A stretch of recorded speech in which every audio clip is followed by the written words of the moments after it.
I want to tell you about a time not so long ago when a small group of people, armed with little knowledge, had the ability to live life outside the law. These misfits had access and knowledge of a unique network unlike any before them. With a whisk of their hands, they could take money from banks, control the power grid, get free telephone service, or even disappear.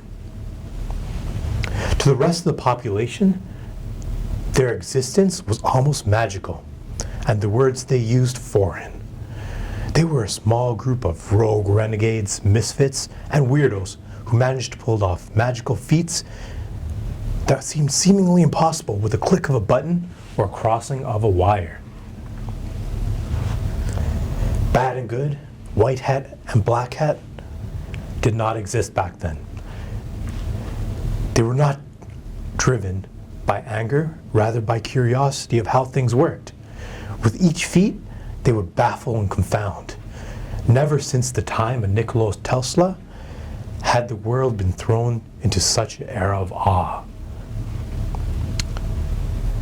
A virus that took down the majority of the internet. A single man breaching over 40 of the top corporations in America.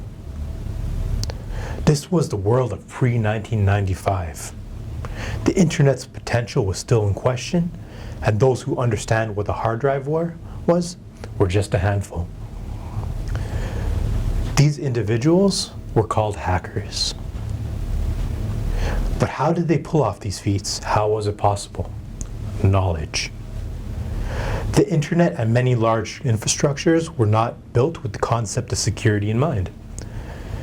The integration of systems on a lower level was an afterthought, and the core protocols that run it leave the systems open if you know how to communicate with them. Breach after breach, media controversy after media controversy has recently put security in the spotlight, and people are now giving it more attention. Kevin Mitnick, possibly the world's most famous hacker, received a lot of attention for hacking several high-profile companies. He was the guy that hacked over 40 of the top corporations in America back in the day. More recently, you may have heard of the group Anonymous, who was all over the news for a while. Because of these people's knowledge of how things were built, they're able to utilize technologies in ways that they were not meant to be used. These days, corporations and governments hire and fund people like this to watch over people of interest, guard information, and maintain power and control. Furthermore, kids are learning about these things at an alarming rate. So if you don't get a deeper understanding of everyday things that can be used against you, perhaps you will be their next victims. Everyone has realized that the internet is here to stay, and the value of data, even though it is not tangible, is very valuable.